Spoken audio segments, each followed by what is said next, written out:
se décrit comme un combattant.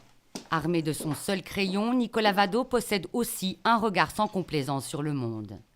Depuis la publication de son premier dessin dans Le Vif en 1993, il n'a jamais cessé de commenter l'actualité. Les grands événements de ces dernières décennies ont ainsi jalonné son parcours professionnel. La chute du mur de Berlin d'abord, le 11 septembre, les printemps arabes ou plus récemment l'élection de Donald Trump. Mais les attentats de Paris en 2015 marquent un tournant pour lui. Avant les attentats de Charlie, les gens avaient tendance à nous prendre pour des petits rigolos. Et après les attentats de Charlie, ils nous ont pris pour des héros de la liberté d'expression. Or, la réalité est un peu entre les deux, évidemment. Pour ce pessimiste, individualiste forcené, comme il le dit lui-même, le dessin est plus qu'un moyen d'expression.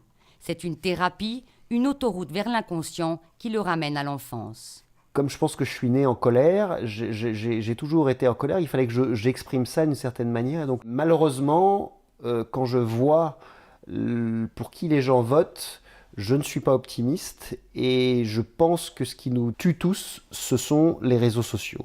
Ce qui pourrait nous sauver, c'est un retour à l'intime. Et c'est aussi pour ça que je fais du dessin. Le dessin, c'est quelque chose de très intime. Pour ses collègues du Vif, où il publie près de 250 dessins chaque année, Nicolas Vado est bien plus qu'un dessinateur de presse. Vado apporte plus que sa pierre à l'édifice. Il est en tant que tel une rubrique, une façon de faire du journalisme et surtout une façon de faire de l'édito. Surnommé Dark Vado, il est vu comme une sorte de chevalier noir, un homme qui veut changer les choses sans grand espoir de lendemain qui chante.